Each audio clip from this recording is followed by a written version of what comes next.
যা গরম পড়েছে মনে হচ্ছে এই ফ্রিজের সামনেই সারাক্ষণ দাঁড়িয়ে থাকি। এই পুকি, তুই আবার ফ্রিজের সামনে দাঁড়িয়ে হাওয়া খাচ্ছিস? ফ্রিজটা কি এসি নাকি? বিল আসলে কি তোর দাদু দেবে? আরে কত গরম বলো তোমা, একটু ঠান্ডা হাওয়াই তো খাচ্ছি।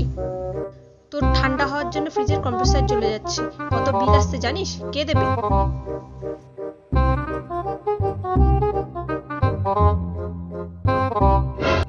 ওই, আবার তুই ফ্রিজ খুলেছিস কেন? জলগুলো বার করে একবারে তুই টেবিলে রাখতে পারিস না?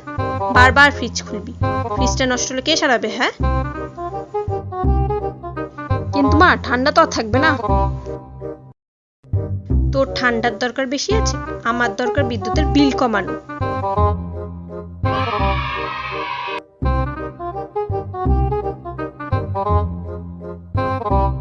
গরমকালে খিদে পায় না তো, এদিকে বারবার ফ্রিজ খুলে আইসক্রিম খাওয়ার বেলা ঠিক আছে, ফ্রিজটা কি তোর কোকাকোলার কোম্পানি দিয়ে গেছে?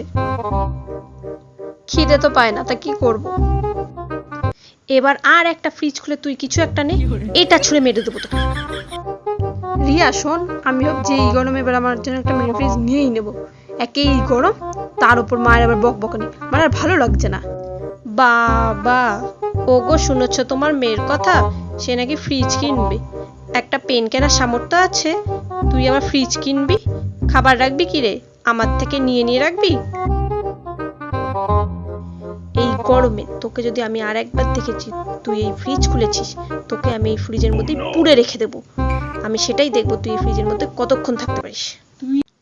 তবে তো ভালোই হবে, তোমরা কি বলো?